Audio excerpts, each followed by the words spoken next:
I'm genuinely surprised to see Meta is finally putting out a reputable AI model again. It's finally feeling like they are making a serious comeback in the AI race because today they had ended up releasing Muse Spark 1.2 alongside Muse Code, which is currently in beta. This is already their third major model release in just 4 months, and it's honestly looking really impressive. What makes this launch interesting is that Meta didn't just release a model, they paired it with its own terminal coding agent called Muse Code. Together, they're designed to handle complex software engineering tasks across massive code bases, and Muse Code can plan changes, write code, validate the results, and even coordinate multiple persistent sub-agents to solve difficult problems faster, more accurately, and with far less human intervention. Now, benchmark-wise, if you have to take a look at the world of AI benchmark score, this is where we have rigorously tested out this model across multiple benchmarks.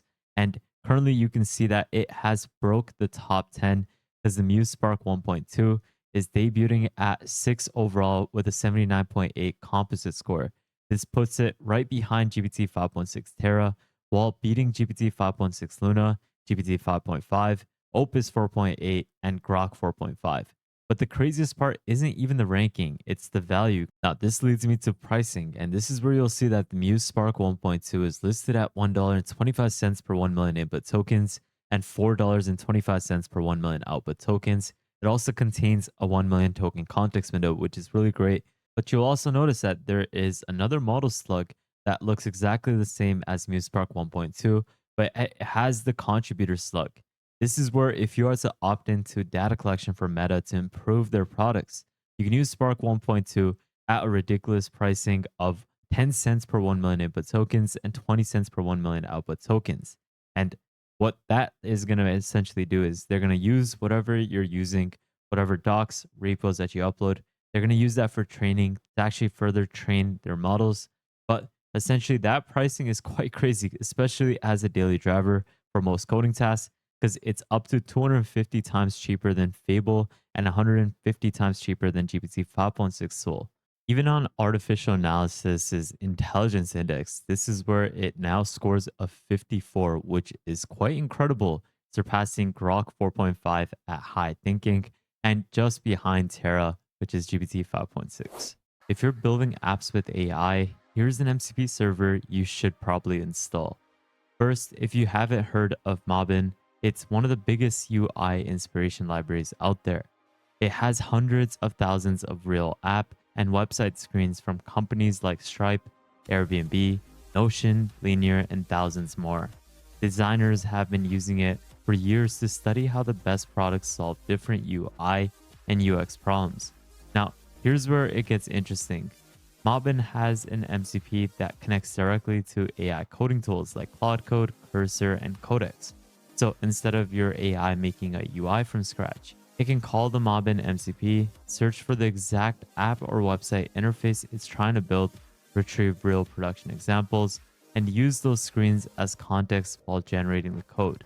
Watch this. In this demo, Codex searches Mobbin through the MCP, finds relevant design patterns, analyzes how those interfaces are structured, and then uses the information to build a much better front end instead of hallucinating every design decision. One of those MCPs that makes AI feel dramatically smarter because your agent now has access to real world UI references while it's working. So if you're building apps with AI, definitely check out Mobbin MCP using the link in the description below. And thanks to them for sponsoring today's video. Meta also released official benchmarks, and it's showing that it ranks number 5 overly, beating Claude Opus 4.8 Max on something like GDP Eval version 2, scoring 1631 ELO score. It also improved from a 78% to 80% on Terminal Bench 2.1, where you can see that it is entering the top 6, and it also does quite well on a couple of other coding benchmarks. Now, since these meta models are multimodal, this new Muse Spark 1.2 is something that excels at visual coding. In this demo, the user had uploaded an MP4 fly-through video of a home directly into the terminal, and Muse Code was able to analyze the video, understand the properties, layout, and visual style, and then builds a full-on polished visual-rich website with complete booking functionality, and it was all completed based off of that video that was sent in that it was able to use its multimodal capabilities to analyze what that video is showcasing and then place in different scroll triggers as well as different components to make this even better. Now, if you're looking to get started with this model, you can easily use it through Muse Code, which is Meta's harness. You can also use it through their API platform, which I'll leave a link to in the description below. And if you want to also use it through the World of AI benchmark and vibe coding platform, you can easily do that over here as well, where you can run your own benchmarks as well as get a better idea as to what you can actually do with this model. We're going to be running it across an extensive test to see what it's capable of doing. You can even access my prompt library if you are to subscribe, and you can even get started for free. So take a look at it with the links in the description below. Now, when it comes to front end, we noticed that within the world of AI benchmark, this is where it has significantly improved from its previous model, the predecessor, which was the Muse Spark 1.1. And you can see that with a couple of these front end generations, it has perfected the scroll trigger animations using different packages as well as different design tastes across all of these different front ends. It has done a lot better than the previous model. I'm not saying it's the best design model that's out there because it still has a lot of clunky errors that need to be refined even more. You'll also notice that there is a GPT styled similar output across all of these generations with these different panels. But regardless, they have definitely refined it and they improved it from the previous Muse Spark 1.1 model. So overall, it has gotten a lot more competent in this specific domain. And when you're looking for a desired visual taste with this model, when you are to describe it by adding in more details within your prompts, like highlighting what sort of packages it should be using, how it should be using those packages, and what are certain things you're looking for within that landing page. If you are to simply just describe it in detail, the model does a pretty decent job in outputting some nice visual elements based off of those prompts that you give it. It also does quite well in 3GS. This is where you have the ability to actually generate some pretty cool simulations in 3D environments using 3GS. So where we had requested it to create a Voxel 3JS sort of 3D game. And it is pretty cool in terms of the animations and elements that it has added. Overall, it is a little laggy, but still, it did a decent job with this output. Next up, we had requested the model to actually focus on showcasing its advanced visual programming. This is where we told it to focus on shader logic as well as how it's able to depict it within this 3D ray tracing viewer of different blocks, how it would work and look with these different objects. You can even see that there's animations. You can also change the exposure and all of these other elements, but you can see that it was able to successfully combine multiple SDF shapes. You even have different operations, lighting effects that have been simulated. And overall, this is something that tests how proficient the model is in putting together all of these elements into one environment using 3GS. Next up is where we had requested it to create a butterfly in SVG code. And right away, you can see that this is one of the best front end generations of a butterfly that we have seen from any model in SVG, obviously. But just take a look at it with different palette designs. You can even change the wing form, you can change it to angular, or you can even add in a swallowtail. This is something that we haven't seen from any model. It adds in a lot of depth to it. You can even change the visual wing speed as well as the flutter speed. So there's a lot of cool things that you can actually do. And it just showcases that this model is something that doesn't end up being lazy with the generations. It puts in a lot of effort. But one thing I did notice is the post training effort that they have put in into front end outputs. Because you can see that with most generations, if you are to use this model, you'll notice that there is going to be a particular styling and front end that you'll notice across all the generations, which is why you need to be really detailed with this model. Otherwise, you're going to be getting this similar output across all of your generations. And this is what I mean. You'll be able to request it to generate something, but it will add in these visual elements like the panel or a particular styling across all of your generations. It reminds me of OpenAI's earlier GPT models, but I hope they can officially refine this so that it's not always something that is going to be prevalent across all your generations. If you want the best AI tools, workflows, and drops before everyone else, join my free newsletter with the link in the description below, which is completely free. In this example, we can see that it did a great job with this SVG that is depicting the simulation of the New York Harbor. And this is where it was able to do quite well across all of the components that we had requested.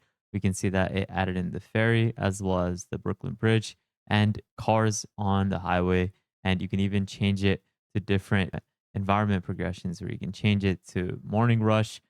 Now you even have midday, even have sunset, and then midnight. Now here I had requested it to create a dungeon crawler game, and this is where it is actually pretty nice. And it did this in 3GS. There are obviously certain things that look a little buggy. When I go closer to the wall, it actually morphs my visual aspect.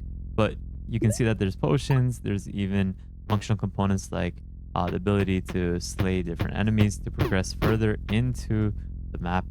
And that is actually pretty cool because you can even progress further by opening up different doors. And I believe we can even use these different potions, I believe, by pressing E or G. Oops. 3,000 years later. I want to use the freaking potion because I'm going to die.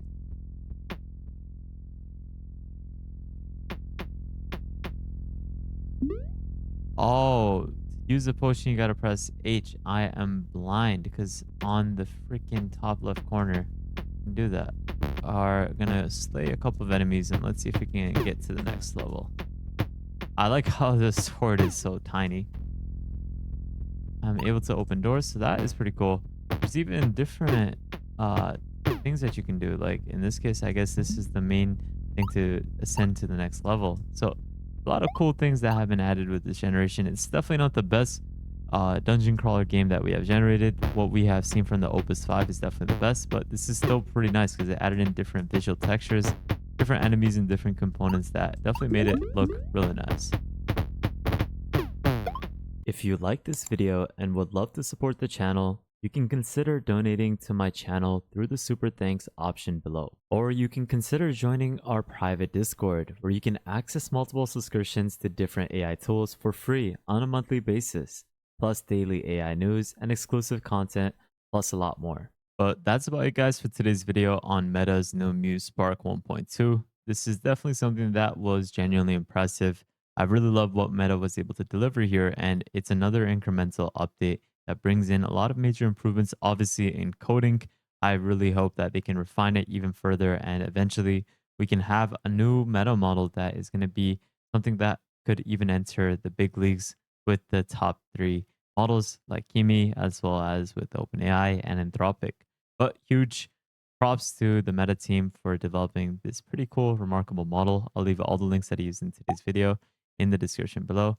Make sure you go ahead and take a look at our links like our World of AI vibe coding platform and benchmark where you can access this tool to get a better idea of what you can actually do with different AI models, as well as getting a better idea of how to use these models. Make sure you also go ahead and take a look at the second channel. Join us on the newsletter, join the Discord, follow me on Twitter, and lastly, make sure you guys subscribe, turn on the notification bell, like this video, and please take a look at our previous videos so that you can stay up to date with the latest AI news. But with that thought, guys, have an amazing day, spread positivity, and I'll see you guys really shortly. Peace out, fellas.